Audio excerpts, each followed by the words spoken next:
Mañanas en Libertad. Hola, muy buenos días y cordial saludo para todos. Comenzamos con la información de este miércoles 22 de julio contándoles que el empresario Julio Martínez presunto testaferro de Zapatero, declaró ante el juez de la Audiencia Nacional que creó varias sociedades para canalizar comisiones al expresidente y a sus hijas.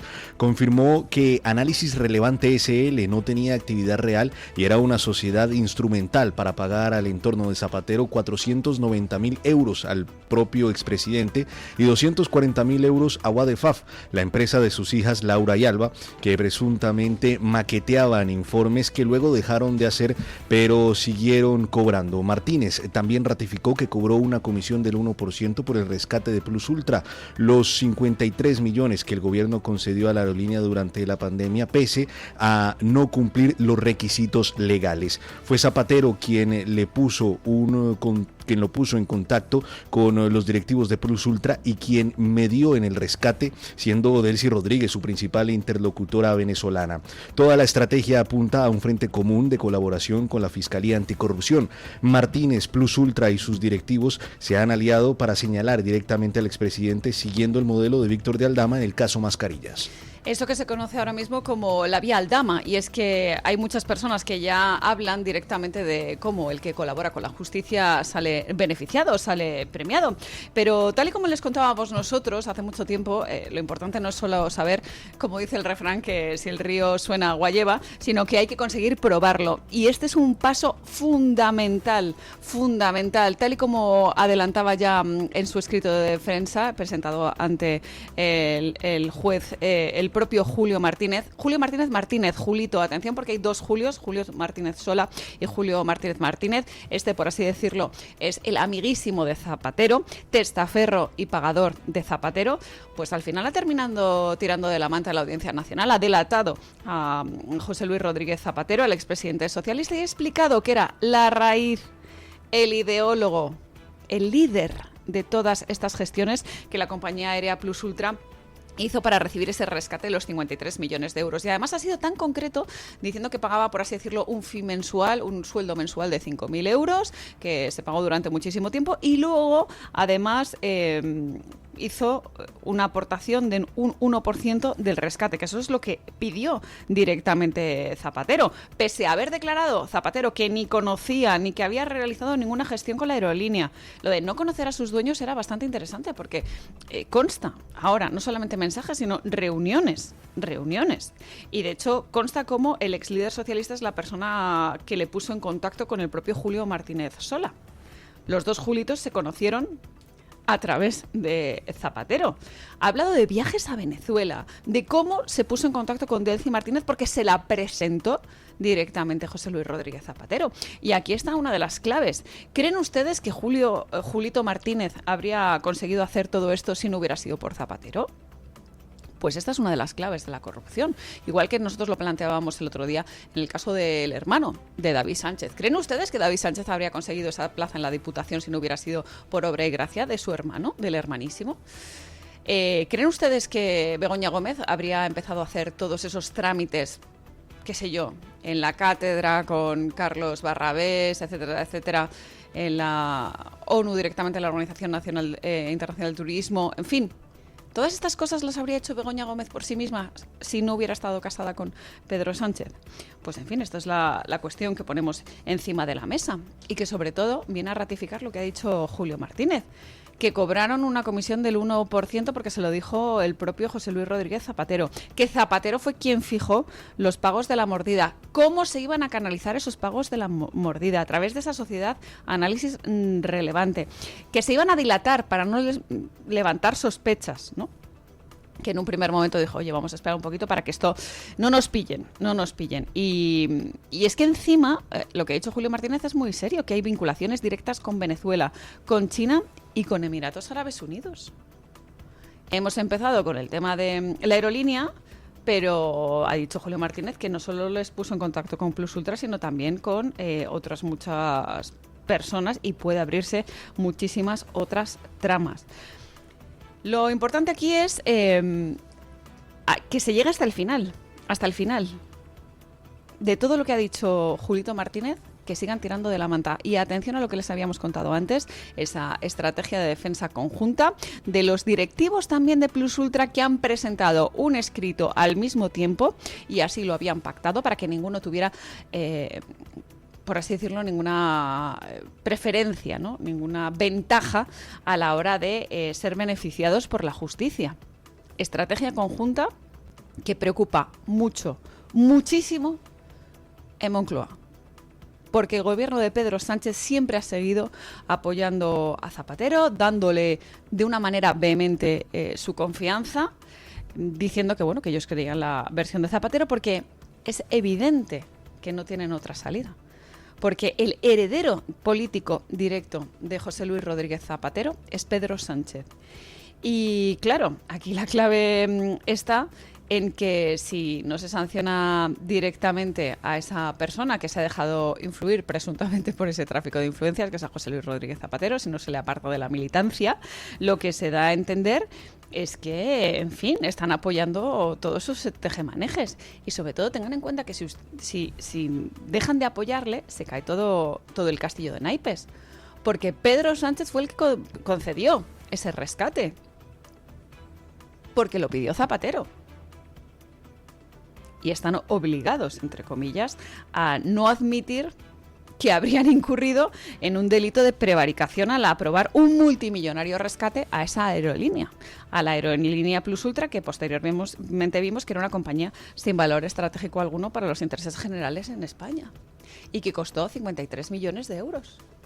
53 millones de euros que han salido, pues por desgracia, de todos los bolsillos de los contribuyentes. Así que ya lo ven, señores, esta es la noticia del día. Yo, si me apuran, les diría que del mes y casi del año. Porque Julio Martínez ha tirado de la manta tal y como esperábamos, y los siguientes van a ser los directivos de Plus Ultra, que también tienen muchísimo que decir. Pero no son los únicos que cantan. Hablábamos antes de la Vía Aldama. Víctor de Aldama, con el caso Mascarillas, también sigue cantando. Víctor de Aldama afirmó en una entrevista para el programa El Grillo de Canal 4 Tenerife que el ministro Ángel Víctor Torres será imputado en el caso Koldo, aunque reconoció desconocer el recorrido procesal. Bueno, yo creo que como he sido siempre y soy, he sido muy claro y creo que lo he dejado muy claro. Yo no sé jurídicamente cómo van a proceder. En su día dije que iban a imputar a Zapatero y Zapatero está imputado. Acabo de decir, no es que lo haya dicho anteriormente, acabo de decir en este programa que Ángel Víctor Torres va a ser imputado. ¿Cómo? No lo sé, pero va a ser imputado. Según Aldama, cuando Torres era presidente del gobierno de Canarias, se reunía con Ábalos cada semana o cada 10 días en el Ministerio de Transportes y durante cenas en Madrid, además de presionar a Koldo García para conseguir un puesto en el gobierno central. Aldama también afirmó que existe un segundo informe de la UCO que ampliará la investigación sobre la rama canaria del caso. Torres ha rechazado públicamente todas las acusaciones y ha defendido que su actuación fue plenamente ajustada a la legalidad. A mí hay una cosa que me ha gustado mucho de lo que ha dicho Víctor de Aldama en esa entrevista, en la que directamente señalaba al ministro en ejercicio, Ángel Víctor Torres. Ya ven ustedes, otro ministro en ejercicio, ya pasó con Ábalos, pues había otro ministerio pringado, y es que le había parecido hasta excesivo lo que le había pedido el entonces presidente de Canarias, ¿no? Le había pedido 50.000 euros para supuestamente facilitar la adjudicación de contratos de mascarilla, cantidad que, según el propio Víctor de Aldama, se negó a pagar porque eso le parecía ya directamente un abuso, en plan de, oye, tengo que pagar a Santos Cerdán, tengo que pagar a Koldo, tengo que pagar a Ábalos. Y ahora también al presidente de Canarias. Oiga, mire, esto es un abuso, y se lo trasladó así a su enlace socialista, que era Koldo García. Entonces, en este procedimiento judicial, porque estamos hablando del caso Mascarillas, en este caso, son tantos los casos de corrupción, ya lo saben, más de 100 imputados del entorno socialista, que tenemos que cada cierto tiempo refrescar y decirles, vamos por aquí, vamos por el caso Mascarilla, vamos por este tema de las adjudicaciones. Y de nuevo se ha puesto encima de la mesa esa famosa Vía Aldama, que es la de que si usted colabora con la justicia será premiado, será beneficiado, pero también es importante que hay que implicarse a la hora de contar las cosas. Hay que contarlo todo, absolutamente todo, aunque ello suponga reconocer algún delito. Y esto lo ha hecho muy bien Víctor de Aldama. Ha dicho, sí, yo estaba en el ajo, pero es que en el ajo había otros, y sobre todo mucho más grandes que yo, muy por encima de mí, como entonces el presidente de Canarias, Ángel Víctor Torres. Lo que ha declarado ante el juez, y ya lo explicó hace bastante tiempo, es que Ángel Víctor Torres le había solicitado a través de Koldo García 50.000 euros en nombre del presidente de Canarias para facilitar esa adjudicación. Veremos también qué se puede probar y qué no, que esta es una de las claves. Pero cuando Víctor de Aldama dice que va a caer y que directamente el ministro Ángel Víctor Torres está implicado, es porque tiene información, me imagino que tiene mensajes, detalles, y tendremos que ver cómo sigue esta vía de corrupción. Sobre todo teniendo en cuenta que vamos a vivir durante este verano, seguro que lo van a ver ustedes, un asedio absoluto desde el Ejecutivo de Pedro Sánchez, desde el entorno político socialista, señalando directamente a los jueces, diciendo que están haciendo uso de sus togas para corregir ciertas leyes socialistas, que están muy enfadados con los socialistas, en fin, el clásico lawfare, bla, bla, bla, bla, bla, bla. Lo van a ver. Hay una auténtica campaña de acoso contra aquellas personas que lo único que hacen es ejercer su función, diferenciando los tres poderes que caracterizan a la democracia: el ejecutivo, el judicial, el legislativo, porque con el gobierno de Pedro Sánchez se ha pervertido absolutamente todo y ha colocado a los políticos, en muchos casos, en sitios que no les corresponden. Y por eso es tan importante que tengamos una justicia independiente, porque hay mucha tela que cortar en el ámbito de la corrupción y realmente lo importante es, como les digo, llegar hasta el final. ¿Por qué les digo esto de los jueces? Bueno, porque lo hemos visto, un auténtico asedio contra el juez Juan Carlos Peinado por otro caso de corrupción. Saltamos del caso Mascarillas al caso Begoña Gómez. Ya ven, 3 noticias, 3 casos de corrupción. Empezamos con el caso Plus Ultra, luego les hablamos del caso Mascarillas, caso Koldo, caso Ábalos. Y ahora vamos con el caso Begoña Gómez, el de la esposa. ¿Por qué? Bueno, pues porque se levantan una serie de quejas contra el juez Juan Carlos Peinado y ahora seguimos hablándoles de ese expediente informativo. El Consejo General del Poder Judicial no llegó a un acuerdo este martes sobre las 5 diligencias informativas abiertas contra el juez Juan Carlos Peinado, instructor de la causa contra Begoña Gómez, y seguirá deliberando en los próximos días. Las quejas fueron interpuestas por el ministro Bolaños, Más Madrid, una diputado socialista, una asesora de Begoña Gómez y un particular. Una quinta diligencia se refiere a las expresiones de Peinado sobre la Policía Nacional en el auto que retiró el pasaporte a Begoña Gómez, medida posteriormente revocada por la audiencia provincial. El promotor de la acción disciplinaria había propuesto archivar todas las diligencias, alineándose con los 4 vocales conservadores del Consejo General del Poder Judicial, que consideran que las expresiones de Peinado deben revisarse por la vía ordinaria de recursos y no compete al Consejo. Sin embargo, los 3 vocales progresistas, más la presidenta con voto de calidad, acordaron hace un mes analizar si Peinado incurrió en falta grave de consideración y exceso o abuso de autoridad. El debate interno refleja la división política del órgano de gobierno de los jueces. Bueno, señores, tenemos que hacer un poco de repaso de qué pasó con esta denuncia, esta queja contra el juez Juan Carlos Peinado, unas quejas que fueron interpuestas por su interrogatorio a Begoña Gómez. Ellos dijeron en algún momento pues que había sido un poco excesivo respecto a cómo se le había interrogado como testigo en el Palacio de la Moncloa, pero sepan que estamos hablando en todo caso siempre de un expediente informativo, que es, por así decirlo, un aviso. En algunas ocasiones se ha hablado de que era algo sancionador para el juez Juan Carlos Peinado. Yo creo que es importante hacer esta diferencia que hizo aquí María Jamardo, que es una auténtica experta en tribunales, como periodista del debate, que ya pueden leer, como siempre les decimos, sus crónicas allí en ese diario. De lo que se habló es que se había excedido el juez Peinado a la hora de imponer medidas cautelares, como por ejemplo la retirada del pasaporte, la prohibición de salir del territorio nacional, aunque luego hemos visto cómo pudo irse a Londres a la graduación de su hija Ainhoa, cómo salió del territorio nacional, cómo se le devolvió el pasaporte, etcétera, etcétera. Y luego también se le dijo que se había excedido cuando hablaban de esa comparecencia quincenal contra la mujer de Pedro Sánchez. En fin, esto hizo que al final el Consejo General del Poder Judicial se tuviera que reunir de forma extraordinaria durante 2 días para estudiar si habría o no ese expediente disciplinario, ese expediente, por así decir, sancionador. Bueno, pues al final fue un expediente meramente informativo en el que el voto de calidad de la presidenta del Consejo General del Poder Judicial, Isabel Perello, tuvo un papel fundamental. Y en fin, lo que hacían es pues decirle... Es un aviso, ¿no? Ten cuidado, que a ver si te pasas. El caso es que luego, como la justicia lleva sus tiempos, hemos visto cuán necesario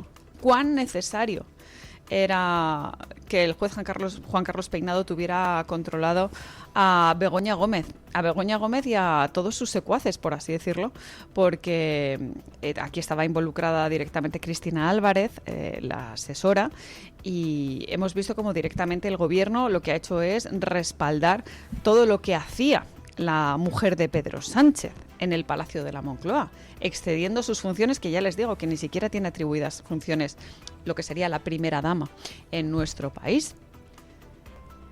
En fin, tenemos que seguir pendientes de lo que dicen, ya lo ven ustedes, los diferentes poderes políticos respecto a la judicatura, y tenemos que respaldar siempre a los jueces para que sean independientes, tal y como hicimos el año pasado por estas fechas, cuando hablábamos de la ley Bolaños, cuando nos manifestábamos frente al Tribunal Supremo, un mes de julio en el que hacía muchísimo calor, y ya ven ustedes que siguieron adelante con esa ley Bolaños, pues intentando meterle mano también a la justicia.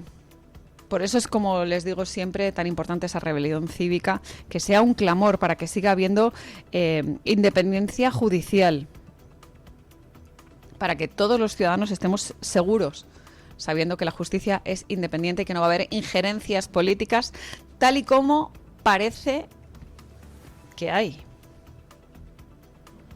En según qué casos, en según qué personas, ¿eh? Eso es importante matizarlo. Bueno, ya ven que estamos hablando mucho de tribunales y seguimos hablando de tribunales, seguimos hablando de julios, en este caso otro julio, un julio que es habitual de los meses de julio, un julio que es marca España.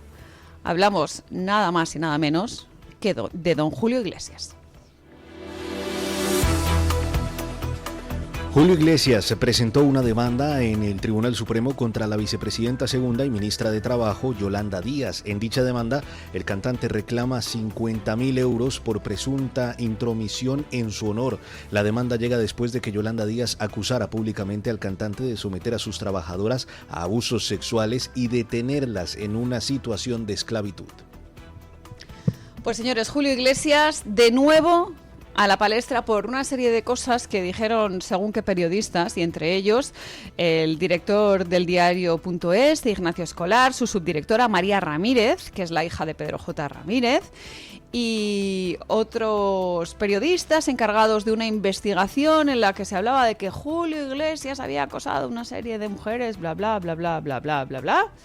Bueno, pues nuestro artista más internacional, el que les digo que es marca España, Julio Iglesias, confió su defensa al abogado José Antonio Choclán y presentó una demanda pues denunciando que se habían entrometido en su honor con graves injurias, con graves calumnias contra este medio de comunicación, en la que se pedía que los demandados reconocieran expresamente ese comportamiento ilícito, el daño producido en Julio Iglesias, en su fama internacional, vulnerando el derecho fundamental al honor, acusando sin pruebas, exhibiendo su intimidad personal y familiar, un daño a la propia imagen de Julio Iglesias y, sobre todo, vulnerando la presunción de inocencia de este cantante. Pero es que ahora lo grave es que realmente no solamente fueron estos periodistas, sino que directamente desde el gobierno de España,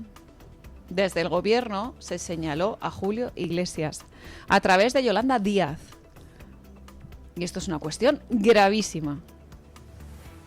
Porque, insisto, estaban acusando sin pruebas, no había un procedimiento judicial cerrado, ni siquiera una investigación. Tanto que dicen, esto es un bulo, tal. Hola, ¿qué pasa con esto? Es que ni investigaron el tema. Y ya salió a la palestra la ministra de turno, ministra, ya les digo, un miembro muy alto del Ejecutivo de Pedro Sánchez, que son socios directos, que se dan la mano, Yolanda Díaz y Pedro Sánchez. En fin, me alegro mucho por esta demanda interpuesta por Julio Iglesias, sobre todo para que tengamos en cuenta que no se pueden vulnerar los derechos fundamentales de un ciudadano particular que ni siquiera ejerce un cargo público, que es un cantante. Porque es que ya ven ustedes que la izquierda es así, van a por todo. ¿Que Julio Iglesias es marca España? Pues también Julio Iglesias. En fin, terminamos con un repaso a los incendios que tenemos activos, por desgracia, en nuestro país. La última hora sobre lo que está pasando en Guadalajara, ese terrible incendio con un perímetro de más de 100 kilómetros, pero también en Soria y en Teruel. Los grandes incendios del verano han devastado decenas de miles de hectáreas en España, con Guadalajara como epicentro, con más de 30.000 hectáreas calcinadas, 34 pueblos desalojados y más de 1.200 evacuados hasta el momento. A ese frente se suman los de Celas en la propia Guadalajara con 1.700 hectáreas, Ejulbe en Teruel con 1.400, Brieva en Segovia con otras 1.400 y el ya estabilizado de Orés en Zaragoza con 16.000 hectáreas quemadas. El gobierno central asumirá el 50% del coste de recuperación de la Sierra Guadalajareña. Ante este panorama, el Colegio de Ingenieros de Montes exige multiplicar la inversión en gestión forestal preventiva. La vicedecana Arantxa Pérez advirtió que los incendios son cada vez más grandes y más virulentos y señaló el abandono rural y la falta de gestión del monte como factores clave junto a la meteorología adversa. Bueno, basados en datos y en estadística, es verdad que cada vez tenemos menos incendios, pero esos incendios cada vez son más grandes, más virulentos, porque tienen una mayor energía disponible que hace que se generen esas emergencias que desgraciadamente el verano pasado y este verano estamos viendo, ¿no? Tenemos unos servicios de extinción extraordinarios que siempre necesitan mejora en su inversión, esos acondicionamientos, pero es verdad que lo que se encuentran, el tablero de juego en el que tienen que salir a jugar, pues es bastante desfavorable. ¿Por qué? Bueno, pues esa parte de abandono rural, de no gestionar bien nuestros recursos naturales, etcétera, etcétera, hace que inevitablemente cuando llega un fuego esa energía, esa vegetación que está disponible se convierta en una energía que está y nos deja fuera de capacidad de extinción. Entonces, un poco, ¿qué es lo que como profesionales estamos poniendo encima de la mesa? Bueno, pues que tengamos una inversión suficiente para que durante 365 días al año podamos acometer con prevención y con generar estructuras y cadenas de valor que gestionen por sí mismas ese territorio. Los expertos insisten en que España sigue apostando por la extinción cuando el dinero debería ir a la prevención.